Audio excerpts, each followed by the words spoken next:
Halo teman-teman, hari ini kita akan belajar tentang qRT-PCR.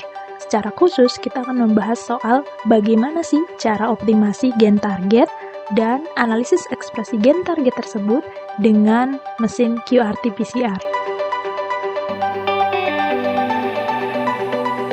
qRT-PCR atau Quantitative Real-Time Polymerase Chain Reaction adalah suatu reaksi PCR yang dapat diukur atau dikuantifikasi secara langsung oleh mesin. Nah, pada mesin PCR biasa, replikasi DNA itu tidak dapat diamati langsung di mesin. Jadi kita nggak bisa secara real time atau secara langsung mengetahui berapa jumlah amplifikasinya setiap menit, setiap detik, dan seterusnya.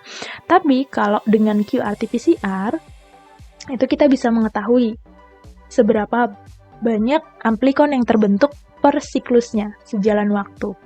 Nah, di sini qRT-PCR sendiri itu prosesnya bisa dibedakan jadi dua. Ada qRT-PCR dengan sistem one way atau secara langsung, dan ada yang menggunakan sistem two way atau dengan reverse transkripsi dan proses replikasi DNA-nya itu dipisah. Proses tanpa reverse transkripsi atau one way itu terdiri dari beberapa komponen. Jadi di dalam tube qPCR atau tube PCR kita itu berisi sampel. Yang pertama sampelnya berupa mRNA, dan di sini kita menggunakan RTase atau reverse transkriptase yang berfungsi untuk mengubah mRNA menjadi cDNA. Nah, di sini kemudian cDNA yang sudah terbentuk akan diubah atau diamplifikasi dengan DNA polimerase menjadi amplikon-amplikon cDNA baru. Nah, di sini komponen lain yang dibutuhkan adalah buffer dan DNTP yang menyumbang komponen-komponen penyusun sequence-sequence baru. Di sini juga kita menggunakan primer gen target untuk menspesifikkan target sequence yang akan diamplifikasi. Nah, itu untuk one way. Kalau two way, di sini proses reverse transkripsi dan proses replikasi DNA-nya dipisah. Jadi untuk yang pertama reverse transkripsi, dia membutuhkan komponen tetap mRNA, sampelnya, dan juga RTase atau enzim reverse transkriptase. Kemudian di sini juga ada buffer dan DNTP, itu sebagai penyusun sequence yang baru. Dan di sini juga ada tambahan oligo-DT dan RT primer atau primer reverse transkripsi. Nah, tujuan dari proses reverse transkripsi adalah membentuk cDNA. Nah, cDNA ini kemudian akan menjadi sampel untuk analisis reaksi qRT-PCR atau RT-qPCR selanjutnya. Setelah kita mendapatkan sampel berupa cDNA, kita bisa menggunakan sampel itu dengan dicampurkan dengan DNA polimerase dan juga primer target, serta ada yang penting di sini adalah pewarna berupa fluorescence, kadang berupa cyber, probe, dan seterusnya. Itu untuk mendeteksi proses amplifikasinya atau proses perbanyakan DNA-nya. Dan di sini itu bisa langsung di RT-qPCR. Nah, secara khusus di sini kali ini kita akan secara khusus bahas soal bagaimana sih cara analisis cDNA hasil dari reverse transkripsi dengan menggunakan RT-qPCR.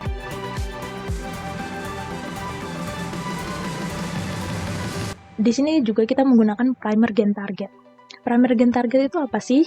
Jadi gen target itu biasanya gen-gen yang bersifat fungsional. Ada yang fungsinya itu langsung ke metabolisme dan seterusnya. Nah, gen-gen ini itu kita analisis ekspresinya. Bagaimana sih ekspresinya di sampel kita? Nah, di sini kita menggunakan template dari sampel itu berupa cDNA, kemudian kita ekspresikan, kita analisis, kita amplifikasi dengan menggunakan primer gen-gen target tadi, terus kita lihat bagaimana sih level ekspresinya, apakah dia itu termasuk gen yang memiliki kemampuan amplifikasi yang lebih tinggi atau amplikonnya lebih besar atau enggak, kayak gitu. Nah, di sini komponen-komponen yang dibutuhkan itu ada Untuk kit reverse transkripsi atau proses di awal, itu ada DDH2O, H2O, buffer dan DNTP, RT primer, dan RT-AC.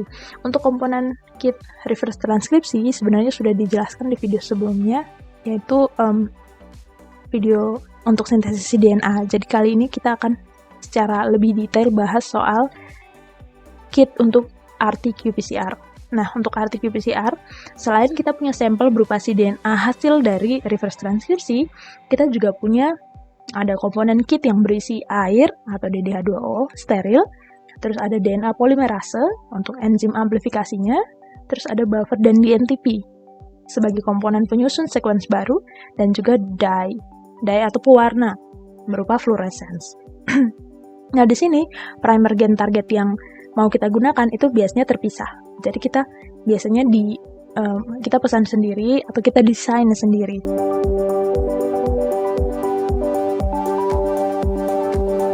Prinsip kerja qPCR itu gimana sih? Kenapa campuran-campuran yang kita masukin kemudian bisa keluar sebagai suatu sinyal amplifikasi? Ketika kita punya cDNA yang jadi template kita, itu cDNA itu akan pertama-tama mengalami denaturasi atau pelepasan ikatan. Kemudian masing-masing strand itu akan menjadi template baru, template untuk sequence yang baru. Nah, di sini dari denaturasi kemudian dia akan mengalami yang namanya annealing. Annealing itu merupakan proses penempelan. Jadi di sini dari template yang sudah ada, terus berdasarkan primer yang sudah kita masukkan, dia akan menyusun sequence baru yang kemudian tercetak menjadi double strand. Nah, di situ setiap double strand itu punya afinitas atau punya kecenderungan untuk mengikat fluorescence fiber. Nah, ketika double strand ini terbentuk, fluorescence itu akan berikatan di situ dan menimbulkan warna berpendar, sehingga bisa ditangkap oleh CCD kamera pada mesin qPCR. Semakin banyak amplikon yang terbentuk, akan semakin besar juga sinyal yang tertangkap oleh mesin. Nah, di sini kalau misalnya masih ingat, replikasi DNA itu 2⁻n. Jadi sejalan waktu, kurvanya itu akan membentuk kurva eksponensial. Nah, di sini ada contohnya. Jadi di sini ketika suatu gen teramplifikasi, akan semakin banyak double strand atau amplikon yang terbentuk. Sehingga kurvanya akan semakin naik sejalan dengan kenaikan siklus. Untuk gen-gen yang tidak teramplifikasi, bisa juga disebabkan oleh primernya yang tidak spesifik, atau memang target sequence primer itu memang tidak terdapat di template kita, itu sinyal yang terbentuk adalah sinyal datar, atau sinyal yang berada di bawah threshold. Threshold itu ambang batas. Jadi biasanya ada garis ambang batas atau threshold yang menunjukkan ambang batas dari proses amplifikasi yang dapat dideteksi oleh mesin. Artinya sangat-sangat rendah. Kayak gitu. Oke. Supaya lebih jelas lagi, mungkin kita langsung ke bagaimana sih cara menggunakan mesin qPCR.